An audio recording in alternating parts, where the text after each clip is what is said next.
Man of the Prize, the podcast. It's Harvey. How you doing? How are you, man? Are you having a good week? Are you struggling? Are you not struggling? Are you succeeding? Are you failing? Whatever it is, the most important part is that you are here. You are still here. And that's all that really matters. You can't you can't succeed or fail if you're not here with us. So, before I get started and introduce the guest, quick story. I have an 18-year-old son. If you've listened, you know. Took him a few days ago.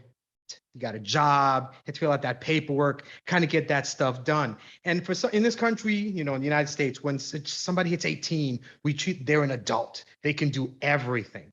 But that boy's just 18, like he fresh 18. 18 is just a number. He's an adult and maybe in the eyes of the law. But if you're a parent, you know that's still your child. So I took him. He had to fill out his paperwork, and he's still kind of timid. He's a quiet kid. He doesn't do a lot of talking and everything. So I had to kind of get him there. And while he was talking to manager, filling out paperwork, it occurred to me, when we raise these kids, we teach them so much. We teach them how to deal with the public, how to deal with a job, a bank account, a credit card, a girlfriend, a boyfriend, a sibling, everything. But in particular with our boys, we don't teach them how to deal with emotion. We do everything else, all that other superficial stuff.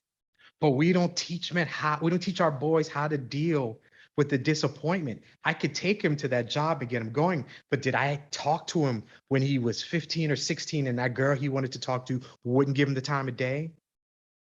Did I talk to him when he tried to make it to that football team and he didn't make it? Did I talk to him when somebody he thought was his best friend just ignored him? Did I talk to him about all these emotions and how to deal with them? We don't, especially our boys. We don't want them to be emotional. We just want them to, rub some dirt, rub it and keep moving. And we can't do that. We men cannot do that. So I'd like to think that this podcast is an opportunity to teach us how to express our emotions. And I love doing that in the best way I know how is to show you by having somebody else do it. And that's what I do. I bring on great men, great guests, so we can talk about our emotions. And if you hear another man talking about his emotions, then you know it's okay for you to do it too. That's what this is. So before I bring this man on, quick bit of info. I am just a man, 47-year-old, stay-at-home dad of four, just trying to survive in this world. I'm not trained. I can't diagnose. I can't tell you exactly what your problems are, but what I can tell you is that a way to deal with your problems is to talk about them. Don't hold it in, let it out. So, listening to this podcast, I hope it leads you to release and find somebody to listen with you, to hear you talk, to hear you just let it all out, because it's better to release it than for it to be for it to come out in some toxic fashion, because we don't like that word here. We're not toxic. We're just men who get better every day. So hopefully this podcast makes you comfortable to speak and be better every day. And with that said, the guest this week, Michael Jibrin. I like the name. Jibrin. It feels good. And That's Gabriel.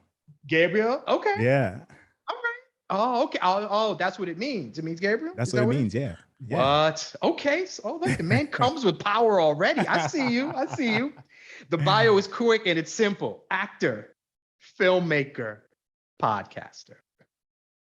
Welcome to the podcast. How are Hey, you today, sir? thank you. I'm good. I'm good. Thank you for having me, Harvey.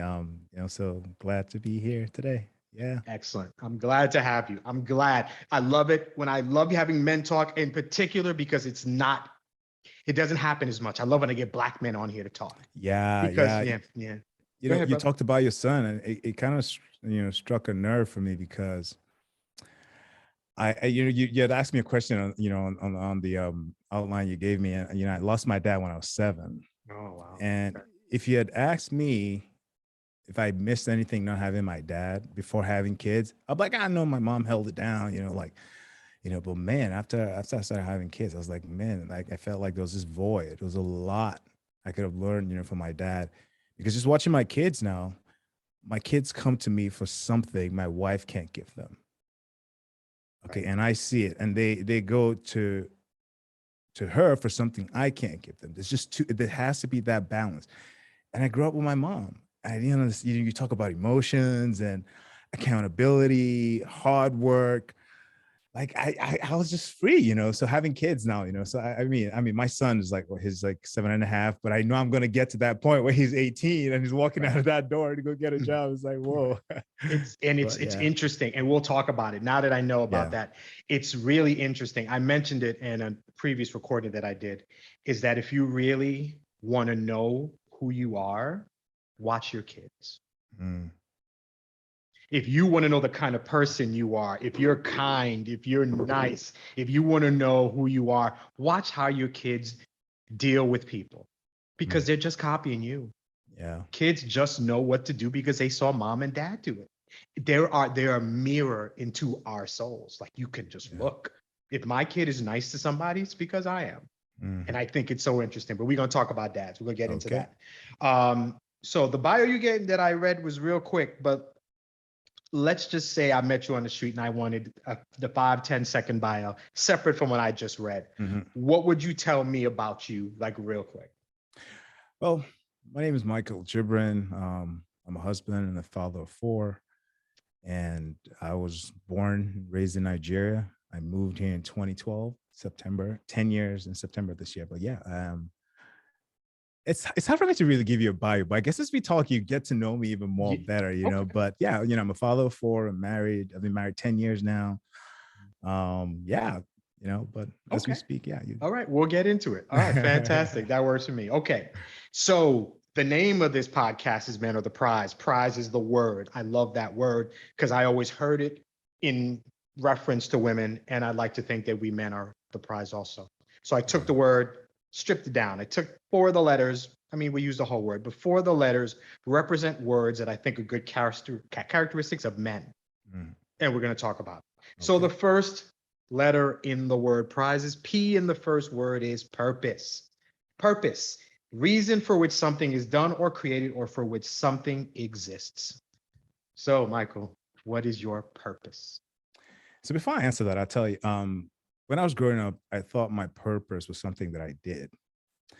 So I fell in love with basketball very early. And actually, I was playing basketball and soccer. And soccer is huge in Nigeria, but basketball isn't. And I'm 5'11". Okay. And I had dreams of playing college basketball and playing in the NBA. And if you had asked me at that, 14, 15, 16, what my purpose was, I'll tell you was to play basketball. Okay. Okay. Hey, you I know see it. I see so it. so I'll say it was to play basketball, and then as life went on and basketball was like moving away from me, and I was hitting Mhm. 25. I was like, okay, that's not happening. What's my purpose? So in between modeling and acting, I just felt like purpose was something that I did. But now I feel like, so I'm a Christian, and I like to simplify that my purpose is to do the will of God. Okay. And that takes many forms. It's not just one thing. Wherever I find myself, there's always an opportunity to either help someone, speak to someone, encourage someone, say something nice, do something nice, take people from point A to point B on a positive note. So my purpose, I'd say, is just to do the will of God. So it doesn't matter if I'm an actor, a lawyer, basketball player. I just feel like my purpose is to do the will of God. Yeah. Okay. So that's how I'll answer that. Okay. So I think, I don't know, we'll see how this goes. So I'm going to come at you in a different way. I'm an atheist. I don't believe in God Okay. at all.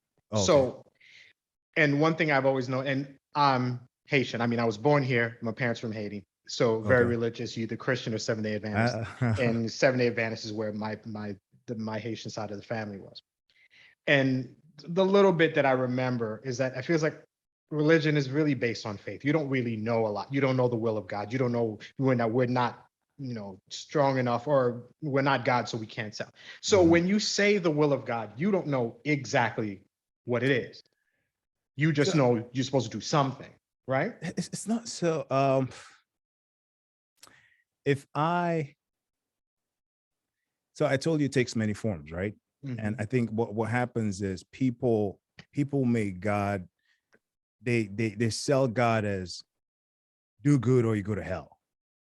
So it's hard for people to understand that this guy who promised to take, to send you to hell if you don't do good is not a good God. If there's an option to go to hell. But, I know this is not a religious podcast, but for God so loved the world that he gave his only begotten son, that whoever believes in him shall not perish but have eternal life. I feel like if I look at that, I'm life given. And like I said, it takes many forms. Okay. Now I grew up very religious in Africa. Like, trust me, Nigeria is one of the most religious countries in the world. And religion has taken many forms for me, from following my mom to church, from going to God because I wanted to get rich and make money, and just finally understanding what my relationship with God entails of me. So like I told you, it took many forms. Like I went from my purpose is basketball, my purpose is this. So if you ask me, it's a day-to-day walk with me in regards to what I feel God wants me to do. And I know it's, to say God is speaking to you, or God wants you to do something is so outlandish to really compute, because if God is this huge thing, does he talk to you? But I believe if you're thirsty and I give you water to drink, that's the will of God.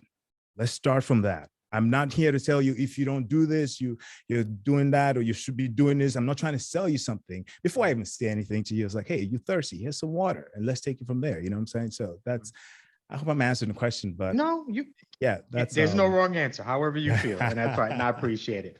I'm gonna veer off a bit because you mentioned something. So you lost your father young. So basically said you grew up with your mom. Yeah.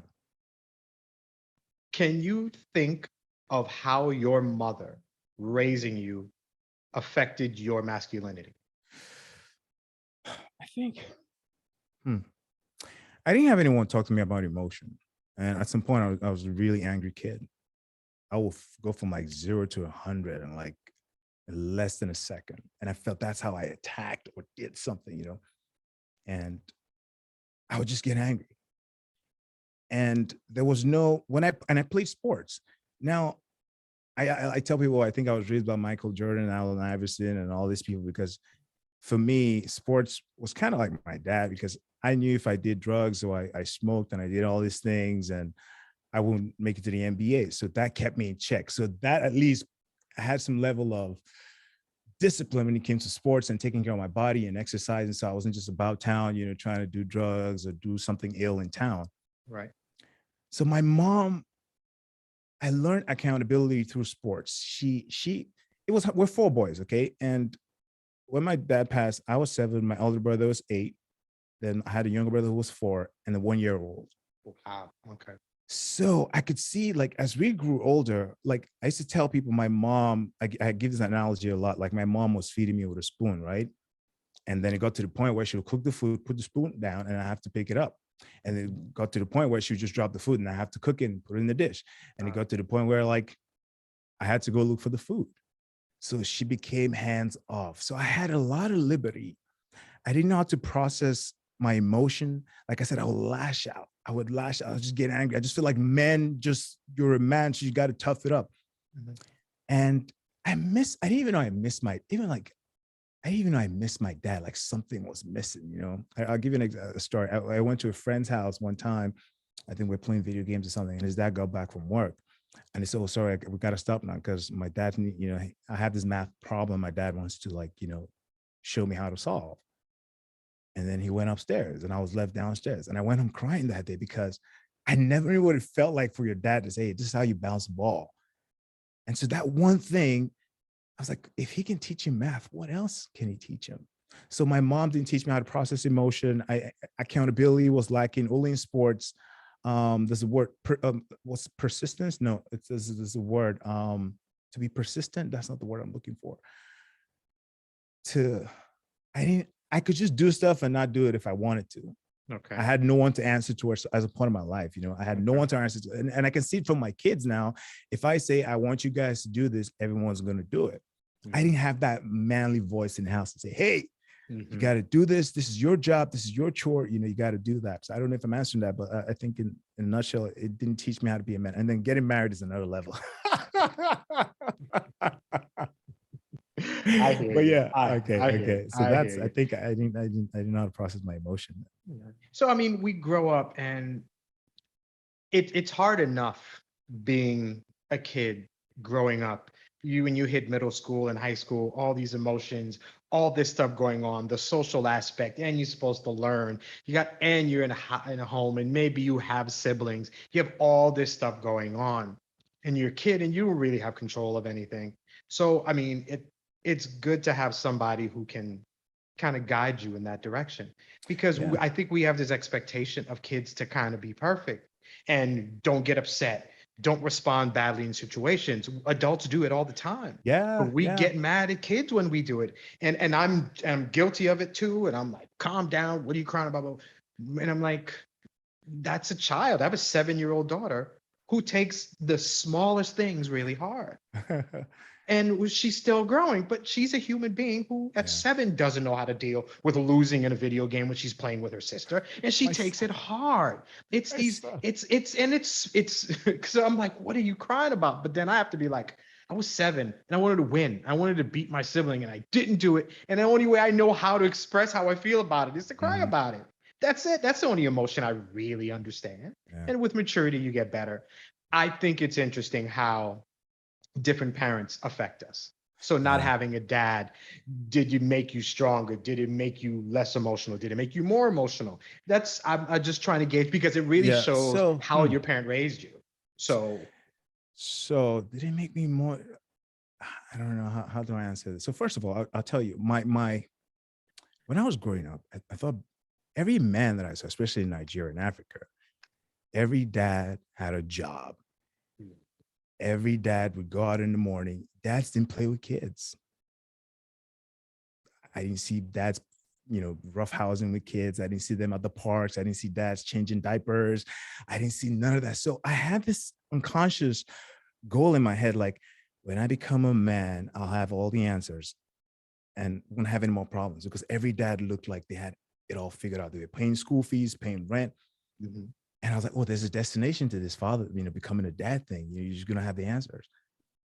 And as I was approaching 30, I was like, what am I doing with my life? Who am I? Oh What yes. I was getting to that point where I thought I should have this in control. If I have arguments with my wife, I was like, oh my God, like what is wrong? I'm failing because I don't see this perfection anywhere in sight.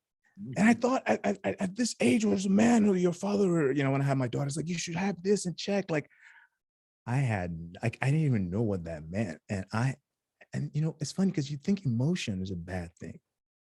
You think crying is a bad thing. Like you almost want to show this sense of strength to your wife and your kids that you're the protector, but then you're suffering on the inside. And I Mhm. struggled when I came here for a couple of years because I didn't plan to live here. Came to visit my wife's family and then ended up staying here, and 10 years. But because I didn't have a plan, I was like, what am I going to do in America? Everybody's like, this is a job you can do that job, do this job, do that job. And I'm like, oh my God, I'm losing it. But yeah, but I'll tell you something. So I didn't grow up with my dad, but I found some sort of structure in church. And I apologize if I'm bringing this up, but It's okay. that's a huge part of. I found this structure in church where I had a group of friends that would fellowship together, and the pastor would kind of like oversee us and counsel us.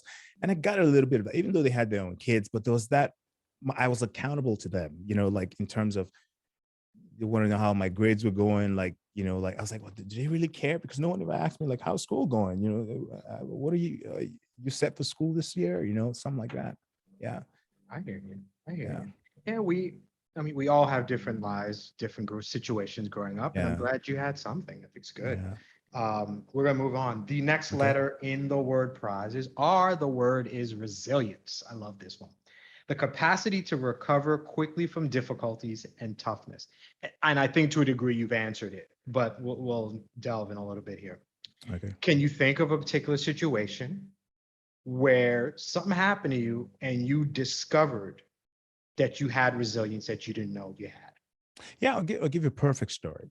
So in 2018, I'm an actor. I'm based in Boston, but in 2018, I felt very dissatisfied with where I was as an actor. In regards to acting, Boston is a small market. So you get a handful of jobs every year. And I was going in for all the jobs that came in here. And they were very specific when it came to Boston. It was like a period piece. They wanted certain looking kind of people. Not just everybody could fit, the mold of what they were Right. looking for. So I talked to my wife and I'm like, I think I should go to Atlanta. And the plan was to go to Atlanta, scout the town, and then hopefully move my family there. So at this point, we had 3 kids. We just had my third daughter, my second daughter, which is our third child. So I moved to Atlanta. I got an agent. Got a good apartment, and I'm in Atlanta for 6 months. Now I'm auditioning. I got one of the best agents in Atlanta, actually. I auditioned for every show, every movie that came out, but nothing panned out. But I think I'll fly down to Boston like every 2 weeks or 3 weeks to see the family and everything.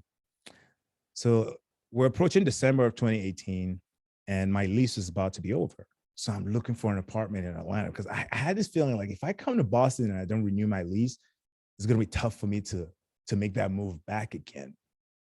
But I couldn't renew my lease. So I was like, I'm just gonna come. I'm just gonna stress. I'm just gonna come spend Christmas with the family and go back to Atlanta. So I come here and I auditioned for 2 jobs. It was a movie and a TV show.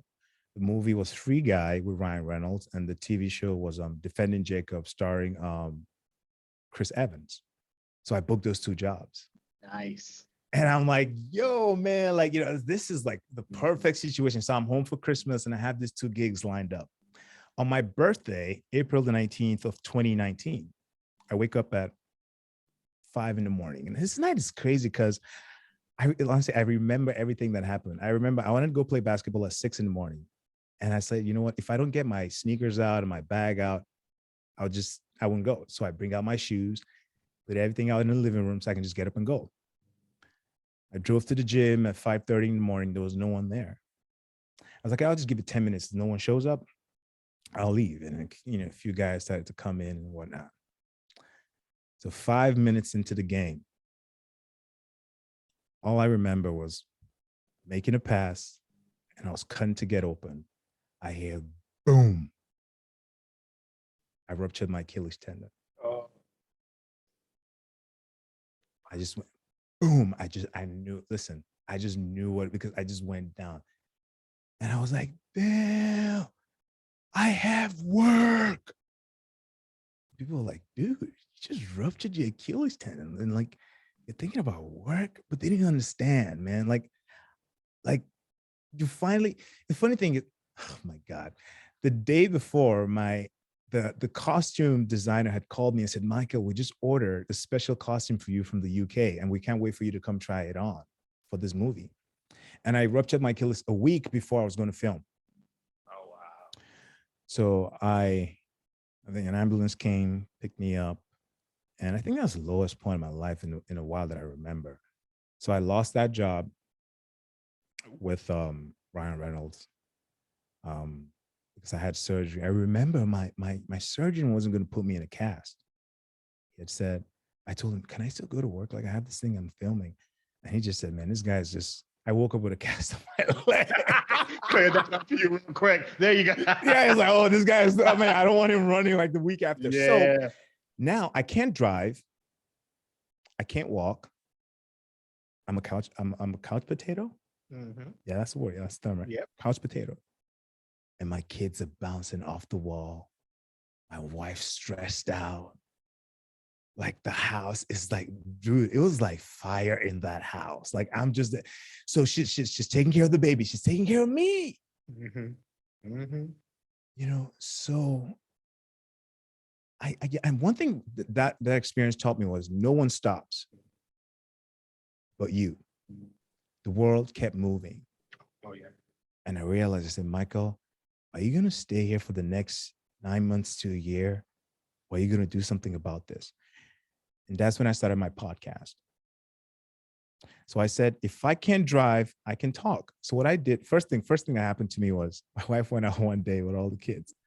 My laundry room is downstairs. I kind of scooted downstairs. I threw the bag downstairs. I went to the laundry room. I put everything in the laundry. I did laundry, and I pulled my way back up. I vacuumed the house. I was dragging myself, just vacuuming the house. I was like, I got to do something here. And right. I did it the first time. And, my wife knew, she didn't want me doing it, but she could see that I was trying. And it felt good for her to see that, she wasn't alone and just, from the day to day. Right. And I'll get an Uber and go to a studio nearby. And that's when I started my podcast. And I would just show up to the studio. I had no name, nothing. And I would just actually I got the place for free for a week. And then I'll pay to just talk to myself. They give me my files and I'll take it home. So that taught me that out of whenever we go through something difficult or devastating, there's always something within us that can rise above. And if I could come back from that, man, I felt like I could achieve anything. And it's funny because I didn't learn that in that moment, but it took me time to look back. I'm like, man, you really, and luckily I did the job with Chris Evans. That's good. So what happened was I was learning how to walk. They didn't know on set, but my scene was me sitting on my desk. I didn't have to stand. He came to my office and I'm talking to him in that scene. And then the other scene was me talking to a lady, taking her name, and like she was a witness to a murder or something. Right. And I was standing, I didn't have to run. So I did that job, luckily. But I think that experience really showed me, because that gave birth to me starting my podcast. Now I edit my podcast. I've grown in that, so. That's excellent. That's good. That's good. Not where you thought you'd be at all, right? No, doing a podcast. No. And the thing is, I think that so when I should have started a podcast 10 years ago. But I had this thing in my head, like I wanted to be famous. Who's going to want to listen to me? I have to, Academy Award winning actor has a podcast. It's like, yeah. I was like, man, no one's waiting. You got to do something about it. Hey, you can become famous being a podcaster. So, hey, man, you can still get that fame. It still happens. True. It still happens. True. I wanted to ask, and you kind of touched on it, but you grew up in Nigeria and now you're here. Aside from, well, no, I won't even put that. Is there a blatant difference in masculinity between what you see in Nigeria versus what you see here? Is it visual? Is it you walking down the street and it's like, because you mentioned fathers and not seeing them with their kids and stuff, but are there other things that you notice with masculinity? Yeah. Oh man, bro, it's huge. Like this, like you see it, you feel it. One of the things, so when I came, because I wasn't working for a while, just trying to get my, my papers and even figure out what I was going to do. I spent a lot of times with my daughter. I was changing diapers and I felt slighted. I was like, oh man, you just, like going to the park sometimes, I'm like with other mothers. I didn't see that growing up. So it was like a mind-boggling situation, because I felt like all those women saw me as, whoa, what a loser. Like, not here. Not here, but they that's my head. You. Okay. Yeah, I didn't know that, but I'm like thinking like, oh, so like sometimes my daughter's like there's other moms and their babies, and here comes this guy. It's like, oh, so I didn't know that. I didn't know they admired that, because I didn't see that growing up. Yeah. What? You're not working? Oh, like they see as for lack of a sissy. They feel like your wife has done, like she's like has control. Your wife has control over you to the point where you're the one doing all the chores, changing diapers, and she's probably hanging out with her friends, and you're out here. Mm-hmm. Mm-hmm. So that's one major, another thing, sense of community, but that's a different topic. But that was tough for me, man. Like waking up at night when the baby cried. Hey, no one told me about that. Mm-hmm. Mm-hmm. Yeah. Baby cries. Like I had my turn. Some nights it was my turn. I was like, man, like what's going on? Like, so I'm looking for a job. I want to make money. I want to move out of my mother-in-law's house. And but I'm changing diapers, they see me at the park running with my daughter, like, with a diaper bag on. So that was one huge thing that I had to grow through as a man, because I wasn't used to that. And no one told me about babies waking up 5-6 times at night, Mm-hmm. The movies tell you a different thing. Oh no, yeah.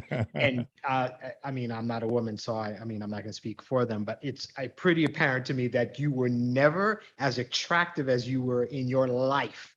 Is when you pulled up in the park pushing a stroller with your baby. Every woman was like, damn, look at that brother with his baby. That's the man that I want. Look at him. He has his diaper bag with him. What? He knows how to change his diaper. He's got the bottle. What? Who is that? God. You were a star. You didn't even know it. You didn't even know. Oh my God, Harvey. That's funny. I thought that, but it's here because I'm a stay-at-home dad. And I noticed. From the podcast, I knew. Yeah. So I go out into the world, and I think one of the things that made me do this is I have this issue with how men are perceived. And for me, I'm a parent. I'm a father. And it's very much even what you say, even in jest, this idea that, oh my, you change diapers or you're at the park with your kid or whatever. Like, I'm not watching these kids. These are my kids. I'm raising my children. Like this idea that I'm helping somebody raise, like I'm helping mom. She's napping, so let me just do. No, no, no, no, no, no. I'm raising my children. That's Yeah. one of the things, and it's just something that annoyed me. And it's bad. I would see commercials, and it's always towards the moms, or they're trying to sell stuff. Yeah, And I'm like, yeah. and it was petty stuff that I saw, and I'm like, I don't like how we're perceived. And it was one thing that just led me to keep. I love being a father. I like seeing how men are emotional and talk about things, Mhm. but it's how we are perceived in every facet of life is one of Yeah, the reasons I ended up doing this. Because what you're saying is just what we do. I don't yeah. think it's special. I It's don't not want special. No, it's what I you know, do. my wife told me they're your kids. Like, what you they're your Exactly. kids. Like, what Exactly. they're your What you want a kids. pie? You want a cookie? No, no. Go take care of your child. What is this? I Because it's funny because at some point I felt like I'm doing this. She's like, well, they're doing it here. I felt like my wife owed me some kind of special thank you, for doing this. And she's like, dude, they're your kids. Like, exactly. what do you mean? I was like, really? Like, ah, Exactly. yeah. Stop it. It made me appreciate my mom even more. Mm, And it made me appreciate my wife even, bro. If I days because I'm an actor, so when I'm not working, I have a lot of time, between my podcast or auditioning. I have time spent with the kids. And some days I'm with the kids from dusk till dawn. mhm, At night, I don't want to do anything. mhm, I just mhm. want to go to bed. Like I don't even want to talk. Don't touch me. Don't Leave touch me me. So be. I understand that. Yep. Hey, Yep. I'm not tonight. Mhm. Mhm. I was like, I just want to sleep. And I was like, oh my God, this is what women go through. And we're like, we just get Yeah. upset. And I'm like, yo, kids will drain you mentally and physically to the point where you can't, no time for any kind of pleasure. And he's like, I just want to sleep because it's going to be like, we're going to do this again tomorrow. Like, I need strength, But yeah, yeah. Yes. Yeah. Yes. I appreciate. Yes, I appreciate what my wife went through just when I was working and she was at home because we ended up Yeah. flip flopping. Uh, But you don't appreciate what that other parent goes through until you're in it. yeah. And I'm like, wow, okay. All right. I feel so every time I was like, hey, babe, you were like, no, no, turn over. And I'm like, come on. And now I'm like, I feel you. I Like feel you, I done said no to yeah. me too. Like I get you. I understand. I'm still not Yeah. happy about it, but I I know, but I understand. get, yeah. But I get you. Oh man. Keep it moving. We Yeah. we skip the I until the end. The next letter in the word prize is Z. The word is zeal, enthusiastic devotion. My favorite word in there. What are you enthusiastically devoted to? My family. I felt like for in terms of in regards to career, like I felt like I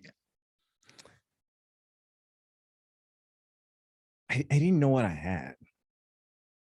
It's funny when you're looking outside for as an actor, we're kind of needy in a because it's like see me everybody. I just like everybody, hey, over here, over here. That's our Acknowledgement, job. right? Yeah. Acknowledge me, and the need for that sometimes takes away my focus on family or just to see what I have and how much it means to me and how zealous I am about that. But so it took me a while to really understand you're blessed, man. Like, look at this. This is it for you. This is your job. Like this is your family. You're responsible for this. Like you're part of this. This is what you're creating. And like, you have this wonderful thing. What are you looking for out there? I'll give you an example. I come home. I was on a TV show recently and, I couldn't wait for my kids to get back from school. And I show them and they're like, okay, Dad, is it over? I was like, yeah. And then they just went on to the next thing. I was like, man, it's like these guys they don't care about this actor guy. They just want their dad. That was humbling. I didn't tell them anything. All right, understood. So I'm zealous about my family. And it took me time, man. Like I said, I think when you don't, there's a little bit because my wife grew up with a dad that was he worked hard. He provided everything.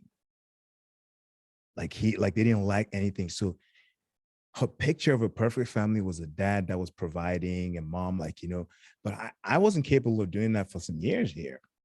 So for her, that was like, wait a minute, like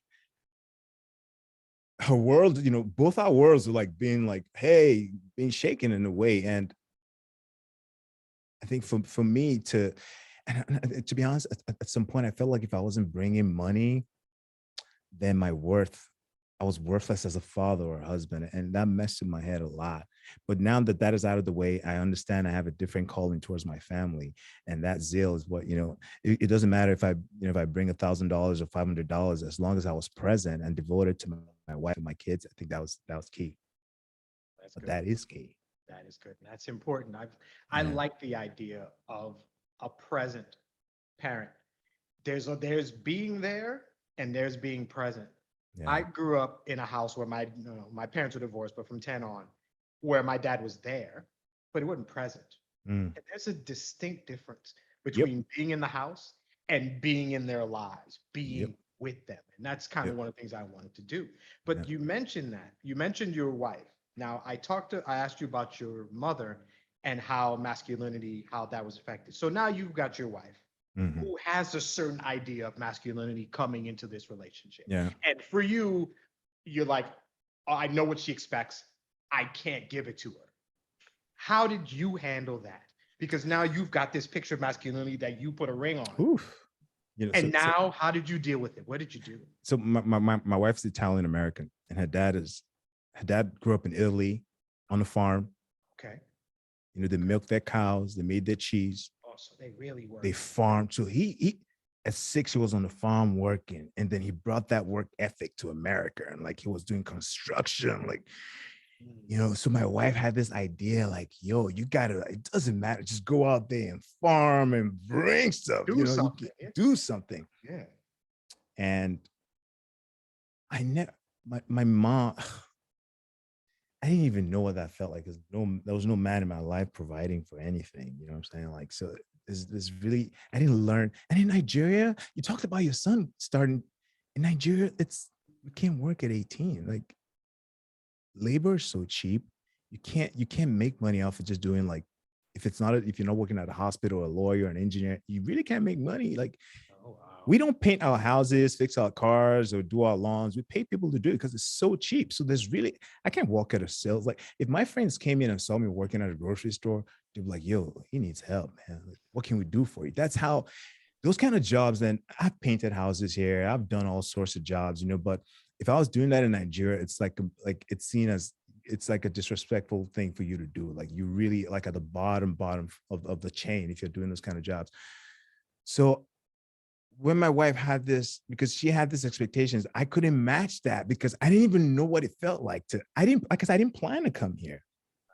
Right. We came to visit and I ended up staying. So those two worlds of what she knew growing up, what I didn't even know growing up, just kept clashing for some time. And it took us time to really grow into understanding, like, hey, we're coming from two different worlds, and you know, and we got to understand what we can bring. And this thing, right? A lot of people they're looking for a destination and not a journey. And I find that if you have all this destination, I want to make this by this, I want to do that by that, you get there and then you're just going to give yourself more and more, and you're never satisfied. You tend to lose or not appreciate what you have in the moment. Okay, I hear you. So because you said that, so we have destination. When I do a lot of these podcasts, I talk to men, and I like the idea of a plan. This Mm, is what I want to do. This is what I want to achieve. And this is the plan. I'm going to go this way. And to me, resilience, just going back to that word for a second, yeah. resilience is being able to deal with the inevitable hard right turn that I have to make Mm, when my plan is not going or mm, when something happens. How mm, do I deal with it? I'm going straight. I can almost see my destination. It's way out there. But then something happens and I can't keep going straight. I got to turn. How do I deal with that? Do I force myself to go back onto the original plan? or do I move? Do I work with it? Like I'm a sports fan. So 30, I'm going, and now something happened. So I just got punched. So I'm bobbing and I'm weaving and I'm trying to make it. So I can't go this way, but if I move over here, I can go that way. So now it's a different journey. Mm, Maybe the same destination, but now there's a different way of yeah. getting.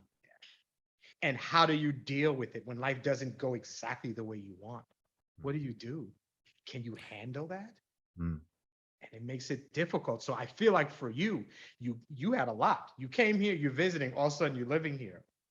This is what I'm okay, now I'm here. I'm supposed to be a man, but this is what a man is like where I am. That's not what he's like here. mhm. What do I do?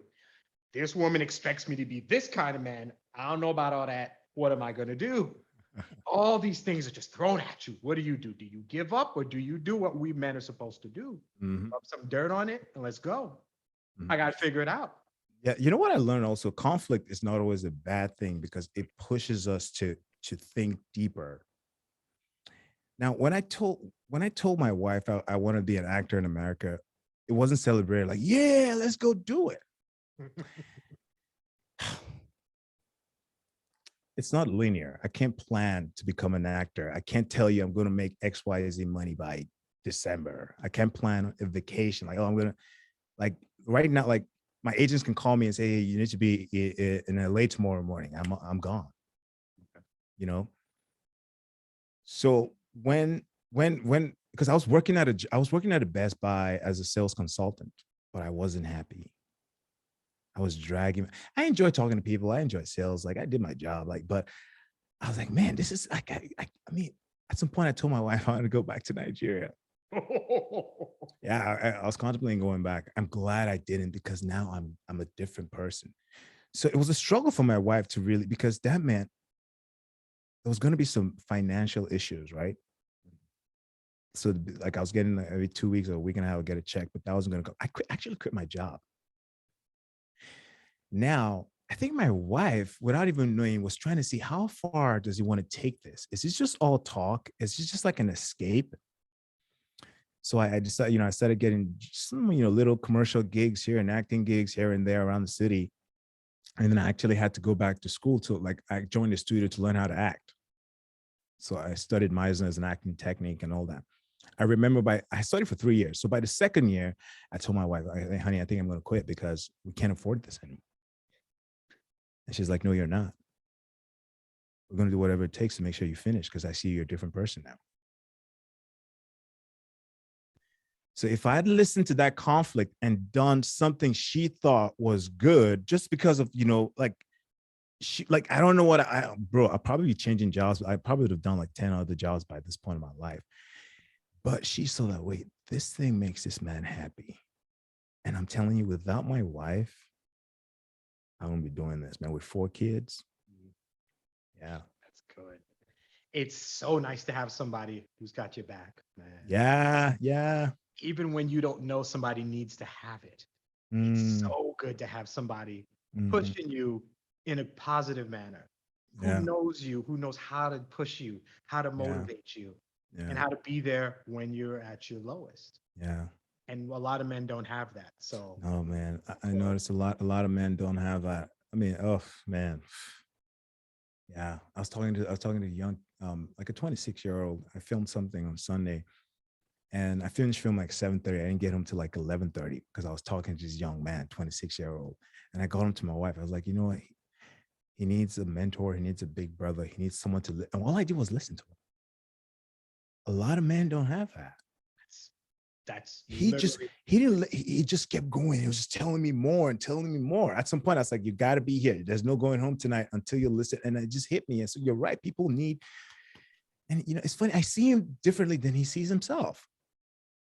Sometimes we get locked up in our heads. you were Oh, dropping dimes. Oh, oh man. this is it. This is this is it. If I Yeah. could paint a picture of what it's like being a man in this country, I don't know about the world, but I know about it here. We have all this going on and no outlet. Yeah. We have all this going on, and some of us don't have that dad, that guy to say, okay, I know I went through this. This is what you do. This is how you handle it. And you did nothing but sit there and acknowledge what he's going through. Yeah. And that was probably the best 3 hours of his life. Yep. Yep. My first time talking to him, first time. That's And all it it would takes. just connect, he just kept going on. And it hit me. I was like, yeah, I can honestly, I can imagine that guy getting married and having kids. I mean, like there'll be a lot of questions, unanswered in his life. And but yeah, I think, yeah, a lot of men, I think, and you know what? Coming to America was a blessing because, and I encourage, and I tell my friends and my brothers back in Nigeria, like I pray that everyone has a chance to travel to a different country. Just it does not I'm not talking about just change your geographical location. It's gonna change you. It's gonna force you to think or see things that you never thought existed, or you know what I'm saying? Like, Oh, yeah. so it just America opened me up to a lot. Like, it's been. I'm glad I didn't go back. I'm glad.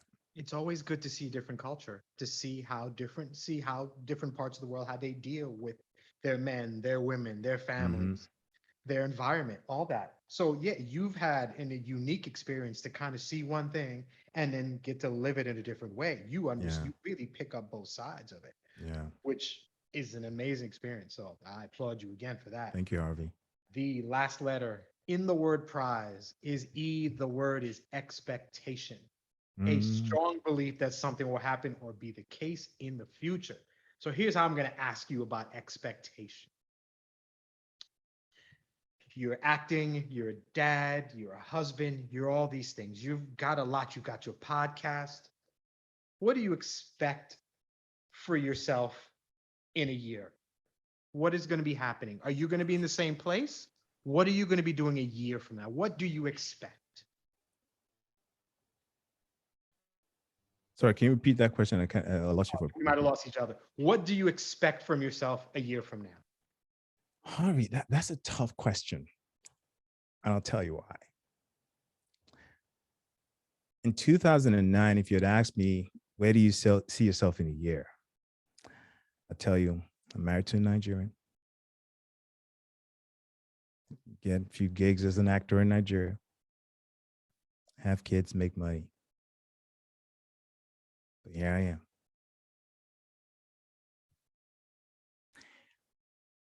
And I feel like I find myself falling into a trap. If I have very strong expectations, it could work out, but I might miss out on something bigger.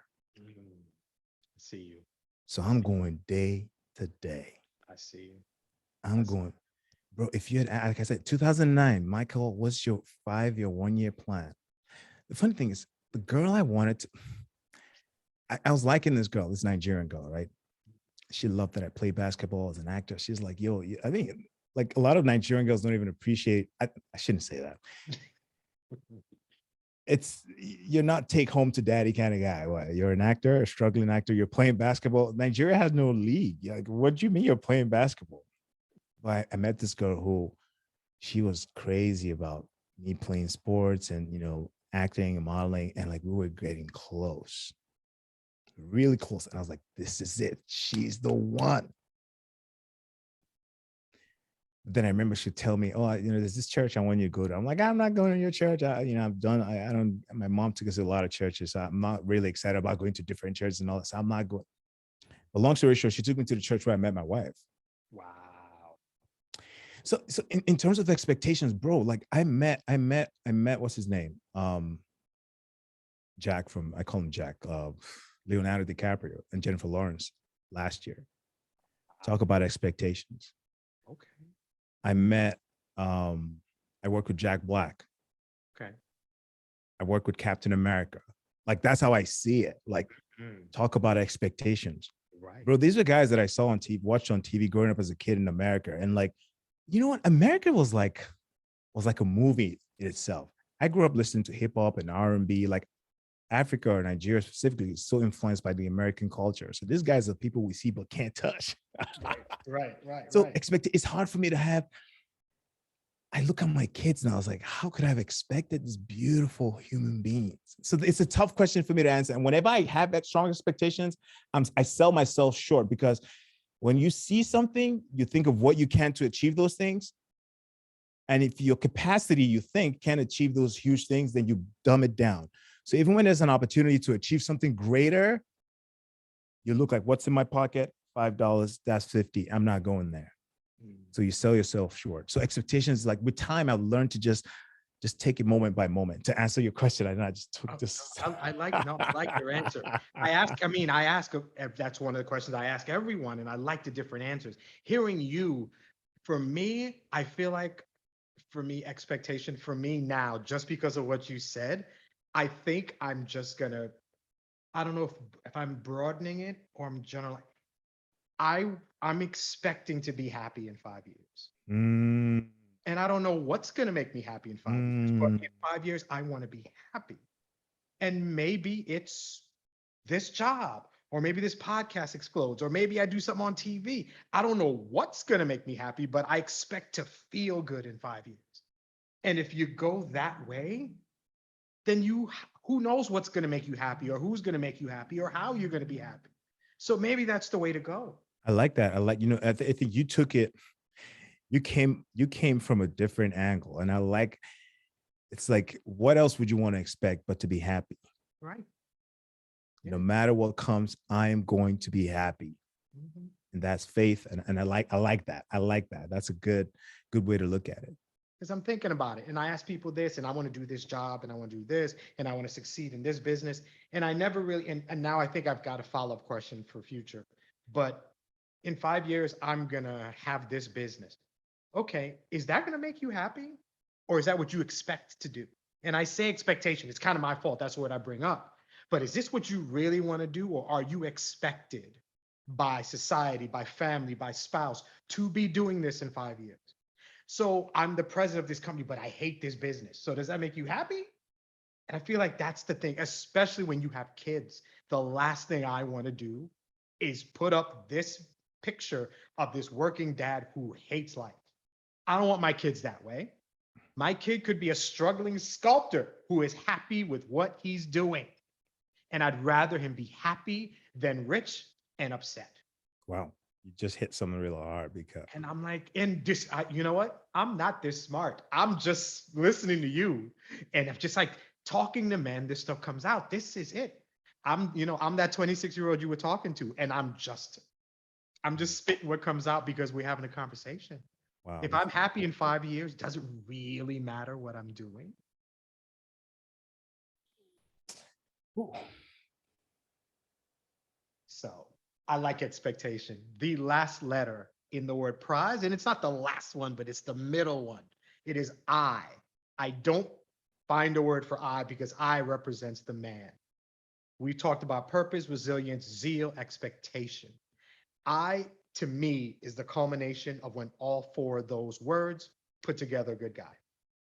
So when we take all the shackles off, you're not a husband, a father, a friend, an actor.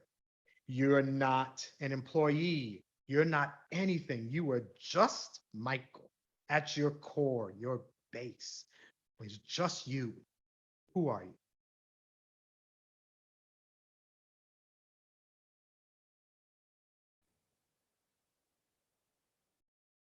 Man.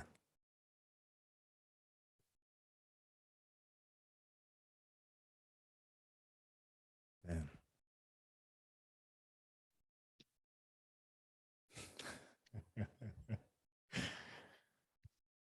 Woof.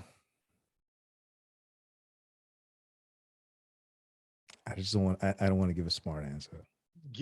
Whatever answer you give is right, man. You say what you need to.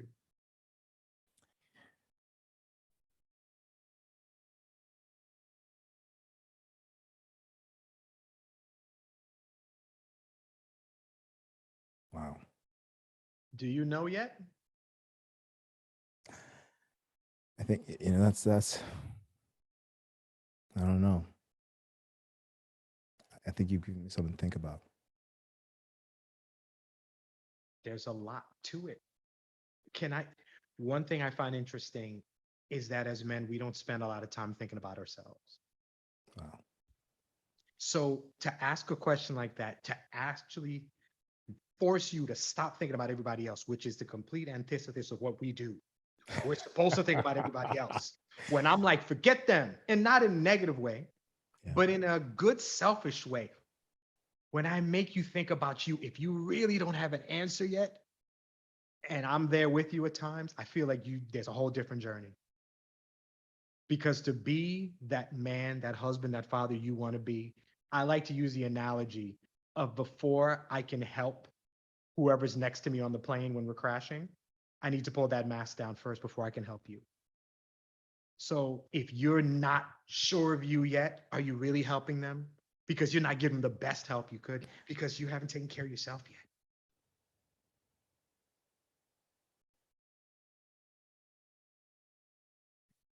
You allowed, man. You allowed to be like, am I happy with situation? Am I happy being a father? What am I? You know, I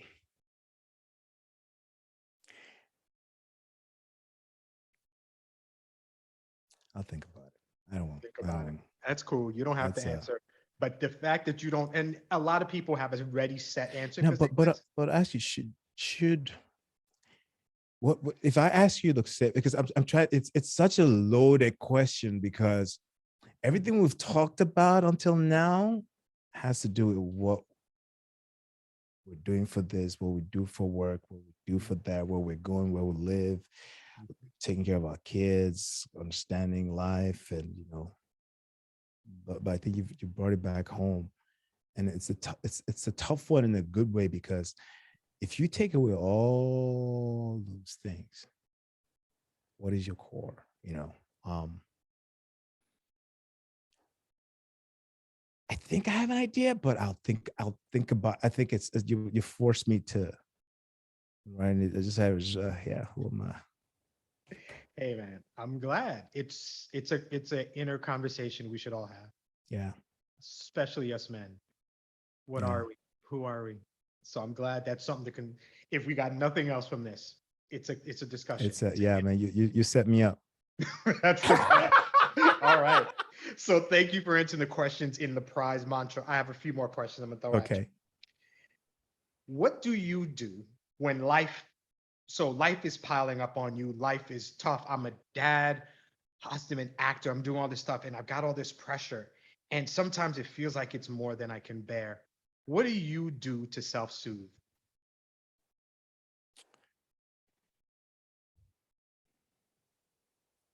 I pray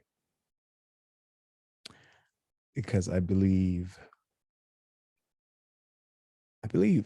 whatever it is that we're going through, I believe God sees it differently.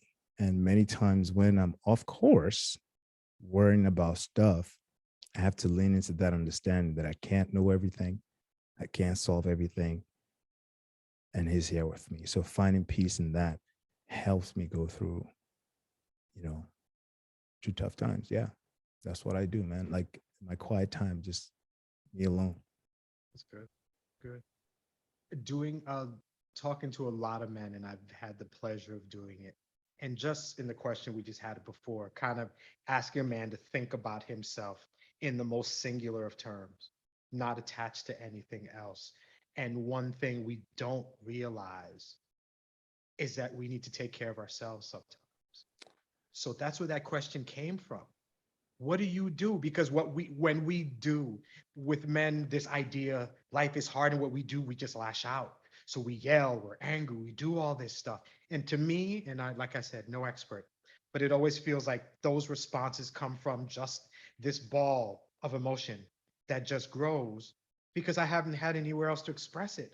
But if you can get away from it and do something you like, do something good. So for a little while, you can get it off because that drama doesn't go away. Life is hard all the time. Yeah, But if yeah, I can get yeah, away from it for like a half hour, if I like to play yeah. golf and I go do that, if I like some music, that's me. Give me a headset, some darkness. Let me put some Miles Davis on. Let me listen to some music.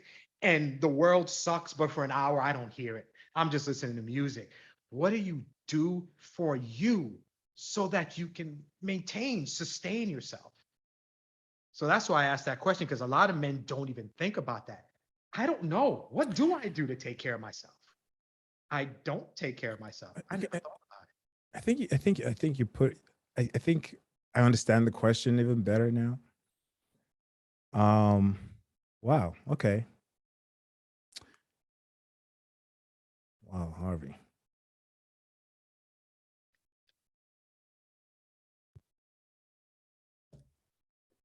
Harvey. Now I want to know who you are, man. These are just questions, brother. Just The no to come like man, you've been through something, man. Like, nah, man, come on, man. You set me up, Harvey. In a good way, like you were going like yeah, yo, man. Here's what I'm gonna do, and I typically, you know what? If you listen to this podcast enough, and most people who listening have, you know pretty much about me, and I will give you one thing to give you an idea about me. Okay. 47, father. My parents. I grew up in a household of just an insane amount of abuse. My father was not good to my mom, so they got divorced when I was 10. So the whole idea of what masculinity is, right over my head. No idea. Because if I go by what I saw growing up, I would not be a good person at all. So I have some bad ideas of it. Like the worst thing that probably happened to me is my parents got divorced. I had to go to court and I had to testify about who I was supposed to live with, who I wanted to live with. So I'm sitting there picking a parent. And the worst thing is, for the first bunch of years, my mom, she took care of me. My dad became a good dad when it was divorce time, when it was time to see who I was going to live with. Then he was the cool dad, movies, get ice cream, stuff like that. I'm 10. That's who I want to live with. So I choose him. And then it was a debacle and it was a mess. So I spent a lot of time, and it took me a long time. My teenage years a mess. I went to college, I failed out. I just did a lot of dumb things because I had no idea who I was. I was completely lost. Because I mentioned I was talking about being present and being in the house. I couldn't talk to my dad about anything. Anything. So it was all in here. And it took me a while to get past it. And then the realizations hit, and then I met my wife, and she's amazing. I've got these kids, and they're amazing. And I grow. But it took me to go through this process to recognize that being a man doesn't mean I have to make $100,000 a year and take care of my kids financially. It could be that I don't make any money physically, but what I provide them is emotional support, which is invaluable. It is. I provide my presence, which is good for my 18-year-old son who's a little uncomfortable in the world, but I can talk to him about it. I can provide for my 3 daughters how a man respects them and how they respect men, how they respect people in general. And that's invaluable. My value is what I gained through all the crap I went through growing up. I know how important I am. I know how important I am to my kids, my wife, and society, my neighborhood, for us being Black men as a whole. I recognize what I am. And when we know our value as men, we are much better off because there's no question how important we are. And then we don't take crap from people and we don't settle for little things. We expect more. We're more resilient. We understand our purpose. We know what we want to do and we go do it. And when we find something we love, we're zealous about it. That's just me. This word is just my life through process. Wow. And I'm not done yet. Wow, yeah, that's the truth. It never I'm ends. not done yet. I'm glad. I don't want to get to a real destination because the journey is how I grow. Yeah. I have a question, but before I ask a question, I'll say this. Like, I used to, I was living from problem to problem in the sense that when you solve this problem, something pops up, and you solve this problem, I didn't realize, like, wait a minute, these problems keep coming, man. That's You're life. never going to finish. Mhm. Enjoy your life, bro. Like, it's gonna come. The car's gonna break down. Yep. It's gonna Deal happen. with it. But but I'm curious. Were you ever religious? So it's hard to explain. So my uncle is a pastor, and he was a pretty famous pastor out here in Seventh-day Adventist. So I've never been religious, and I hope you understand when I give this response. I've never gone to church. I've been taken to church, Mm, and I there's a see. distinct Yep, difference with yep, that. yep, yep, yep, yep. There is and I recognize spirituality and religion. And I understand what all that is, but I've never been a religious person because it was not something that I chose. It was Mm, thrust upon me. mm, So immediately I'm going to be resistant to it because it's not a thing that I wanted. It's like, listen, you need to do this. So I'm a teenager. I'm superficial. I wanted to play football. We're 7-day Adventist. Sabbath is Friday night sundown to Saturday sundown. So the games are every Saturday. Can I play? No. And it's wow. because of church. Oh man. So I'm a Mm, 12, 13-year-old, 14-year-old, and that's all I can attach to it. It's yeah. all the things that I can't do because of it. Yeah. Then I grow up and it's seeing what happened on 9/11. It's seeing death. It's seeing famine. It's seeing all these things. And I'm like, where is this deity who's supposed to be helping people? I never understood why Black people are so religious. If there's any group of people who should be pissed, it should be us. I'm astounded Wow. at how much we go through. And I really just eased my way into there. Then I got to the point either if there's a God, I don't even want to meet this person. Why are you letting all this happen? Or there can't be something out there that's all powerful and allowing it to happen. So either you're bad because you're around, or you just don't exist and bad just happens. And I'm just like, I can't. And I've Mm. had family try to talk to me. My uncle's a pastor. Well, you should believe in God just in case. I'm not going to believe in God just in case. Yeah, that's not a That's good. not That's not. spirituality. No, no, That's it's not. fear. Yeah. No, not by default. No, if I'm going to be spiritual, I want to believe because I want to believe, not just in case there turns out to be a God. That's not real. That's fear. Yeah. That's circumstance. And it just got to the point where, and I'm not going to say that it couldn't happen, but I don't see myself believing in some higher power who's watching from above, letting all this happen, especially to Black men. If I have to see another Black man get shot or another Black woman be attacked or anything that continues to happen and happen and happen and happen to us, and nobody, nothing, no person from above is doing something about it, it becomes harder and harder to believe. It just became more difficult. And finally, I'm just like, there isn't something out there. Whatever happens, happens. Mm. Sometimes it's good, sometimes it's bad. It could be my fault. It could not be my fault. But I have to associate whatever happens in this world to this world and not to some being that I can't see. Mm. So I hope that answers the question. Oh, Of, perfectly. I think I really see where I mean I really see where you're coming from, and I mean I was taken to, and I had to challenge my mom. I think I was 16 or 17. I was like, I'm not going to church with you. If there's a God, I need to find him for myself. And she was shocked that I said that, and she let me go. I mean, there was summers when I spent all my summers at church. It wasn't fun.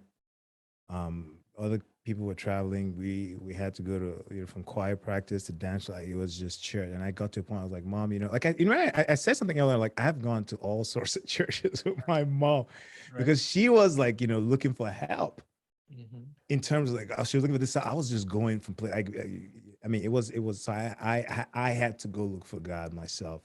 So I'm always curious also, because I know there's always a story or some kind of experience that brings you to a conclusion or something, and it's very close to your heart, and the genuine feelings and observations that, so I was just curious to ask. No problem. Yeah. Hey, at this point, to do a podcast like this and to not be willing to talk about me would be disingenuous. No, no, So man, you're very like you're doing what you're supposed to be doing, man. Like I I appreciate don't like yo, I don't know, man. Like your personality, and you're forcing me to think, and that's a gift. That's a gift, bro. Like you don't even know. Like I see you, bro. I see you. I it's see. a gift. It's like I didn't know what to expect. Even though but I didn't know you push it, like you're poking, like yo, man, you got to think, and yeah, I like I'm that. glad. I'm glad. That's the intention, is that this Yeah, helps. I'm glad it's doing that for you. yeah. My last question is this. I When I talk about men and I talk about loving ourselves and finding ourselves, one thing that came about talking, and I pick up different episodes, different men, different things come about.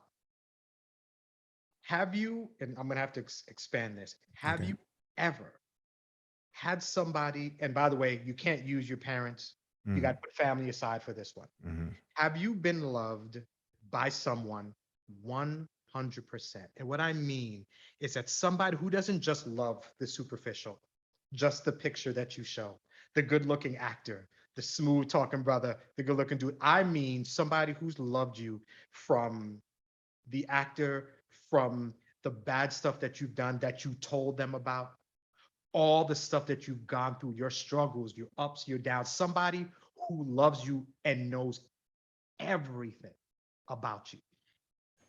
You said 100. I can't use family. Can I use my So, wife? of course you can, Oh.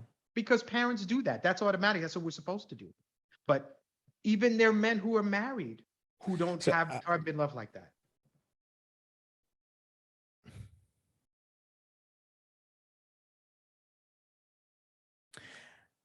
I say I say my wife. Um, she knows everything about me. But I have a friend that I talk to. He's in Nigeria. I tell him anything. I I call him and I cry. That's your man You, right there. That's you the one. know, and so I mean, he doesn't have to have the answers, but I can just cry. And the funny thing is, this person is my youngest brother friend growing up. So in my neighborhood, he was like way like I'm like way older than him. Mhm. But life just Put you together. put us together. So he's someone, yeah. Because when I'm struggling, even like when I'm struggling, like maybe I and my wife had like we don't agree on something, we're trying to hash something out, and I'm trying to figure out, am I right or am I doing the wrong thing? And he said, dude, this is this. Like, what do you think? And it's like, you're wrong, man. I don't accept that. I'm like, all right. We So men don't have the, that. we We don't, don't. bro.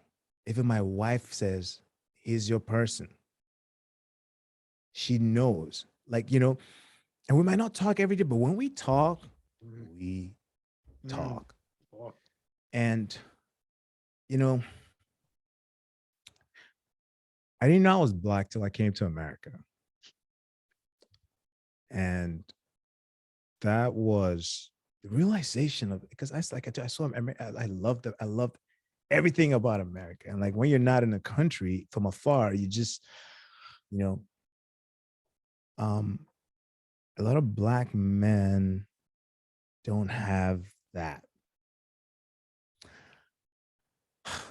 It's been do you know what I mean? Like, do you know what I mean? I I get can't you. like I get you. It's I'm usually like a question I I'm answer like you, but you hit it. we don't like and I see it and I see it and I feel like if I get into the politics of things, we miss a lot.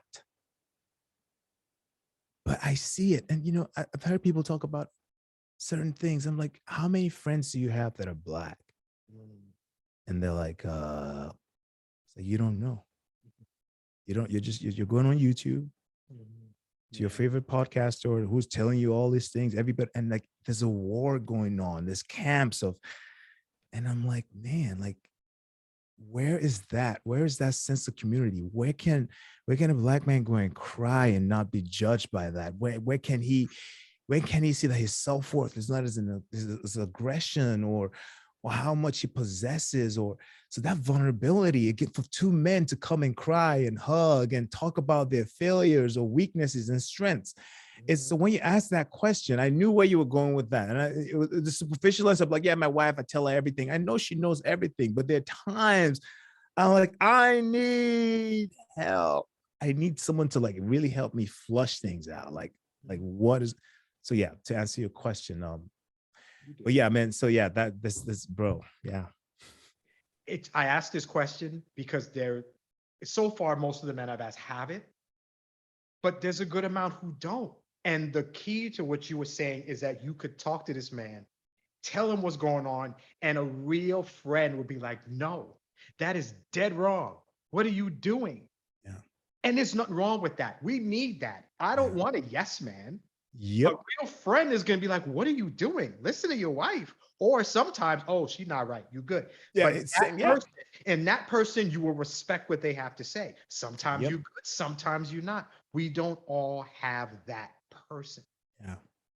So it's a rarity. So I'm glad that you have that. For you to just cry and whatever. And you could, the way I usually say is like, you can call somebody, you did some dumb stuff, stupid. You don't even know why you did it. Like, why did I do this? And they could be younger. Like, I broke this girl's heart. I don't even know why I did it. I did this and I don't know why. And you could tell your boy and he would listen to you and he would be like, you know what? That was dumb, bro. I don't know what you did that for. You better than that. Why did you do that? And talk to you and constructively criticize. Hmm. And then when that conversation is over, you're gonna be all right, bro. You did something stupid, but this is not the end of you. Yep. I always live refreshed and energized and encouraged.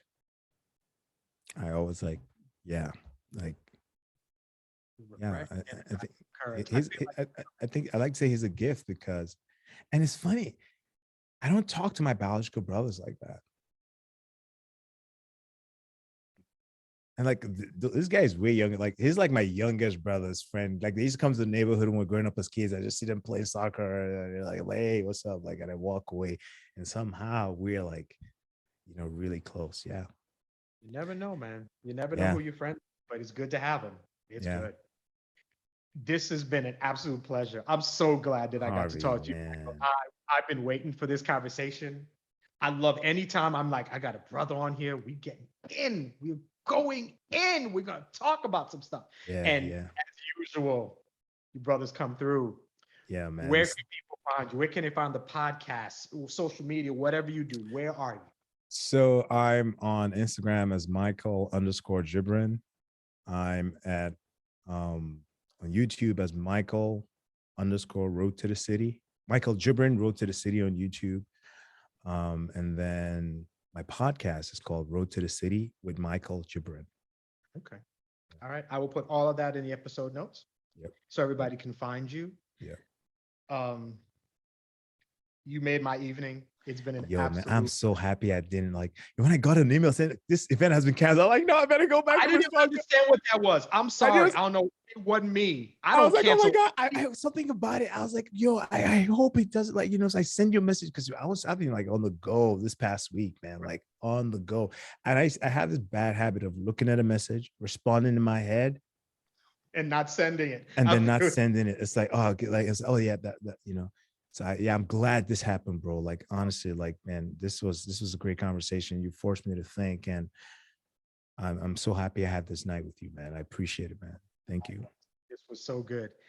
So, how do I end? Great conversation. You've been listening to this podcast at the beginning. Smooth voice. Kristen McGriff is one who says the intro for me.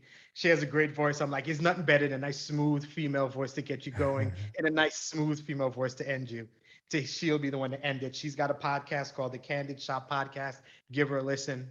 Finally, thank you to all the watchers and the listeners. Thanks for giving me your time. Thank you for listening to the Men of the Prize podcast, where your inner monologue is revealed. And I leave you with this: never, ever, ever forget you are a man and you are the prize. You have a good one, and I will see you next week.